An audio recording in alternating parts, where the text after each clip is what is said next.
কেউ ছোটবেলায় মা বাবাকে হারিয়েছে, কাউকে কুড়িয়ে পাওয়া, কারো আবার মা বাবার সঙ্গে যোগাযোগই নেই।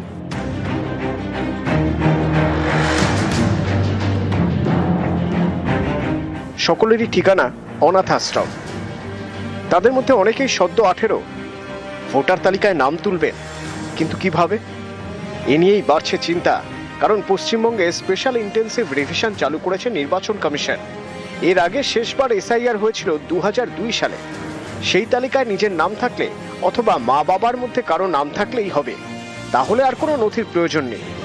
অনাথ আশ্রমে আবাসিকদের বক্তব্য, তারা তো অনেকেই মা বাবার পরিচয়ই জানেন না, তাহলে তাদের নাম 2002 সালের ভোটার তালিকায় ছিল কিনা কিভাবে জানবেন? সেক্ষেত্রে কিভাবে ভোটার লিস্টে নাম উঠবে, কিভাবেই বা ভোট দেবেন?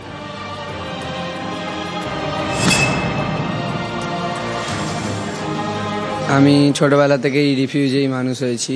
আমি তো জানি না, মানে আমার মা বাবার পরিচয় নেই, ছোটবেলা থেকে এখানেই এসেছি। আমার ভোট দেওয়ার ইচ্ছা আছে, কিন্তু আমার যেহেতু পরিচয় নেই কিভাবে দিতে পারবো, বা আমার পরিচয় সেরকম নেই বলে তার জন্য। আমার যেহেতু 18 বছর হয়ে গেছে, নাম তো তুলতেই হবে, সংবিধান অনুসারে এটা তো নিয়ম। কিন্তু আমি যেহেতু অনাথ আশ্রমে আছি, নতুন নিয়ম হয়েছে যে 2002 সালে বাবা মায়ের নাম আছে কিনা, সেটা থাকলে তবেই নাম তুলতে পারবো।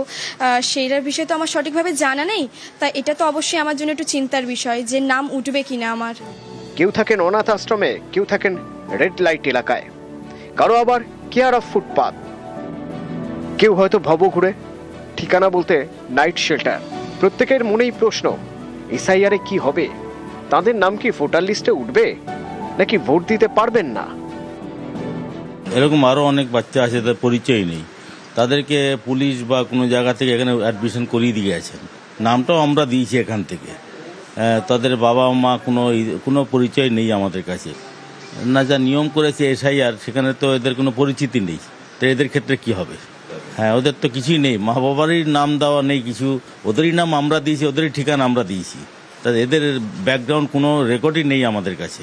অর্থাৎ এদের কি হবে, কমিশনকে চিন্তা ভাবনা করা উচিত। এখানে যদি রাত্রির বেলা ঘোরা যায়, দেখা যাবে যে কত হাজার ফুটপাতে মানুষ আছে। আমি ধরে নিতেই পারি অনেকের স্বীকৃত আধার কার্ড নেই, তাহলে এই মানুষগুলো কোথায় যাবে? এটা কেন্দ্রীয় সরকারের ভাবনা চিন্তা করা উচিত, বা নির্বাচন কমিশনের, যেহেতু সে ভারতবর্ষেই জন্মেছে কিন্তু প্রকৃতপক্ষে সময় মতো কাগজ তৈরি করতে পারেনি, তাহলে সে কি ভারতের বাইরে চলে যাবে? এই ব্যাপারে আমার মনে হয় চিন্তাধারা করা উচিত।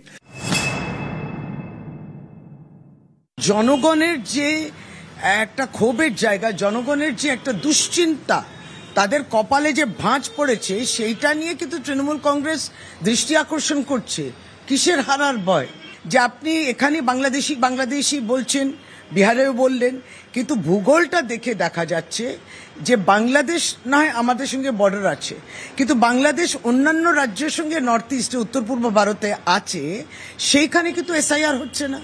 ক্যামেরায় খোকন দাসের সঙ্গে ইরণ রায় বর্মন, নিউজ 18 বাংলা।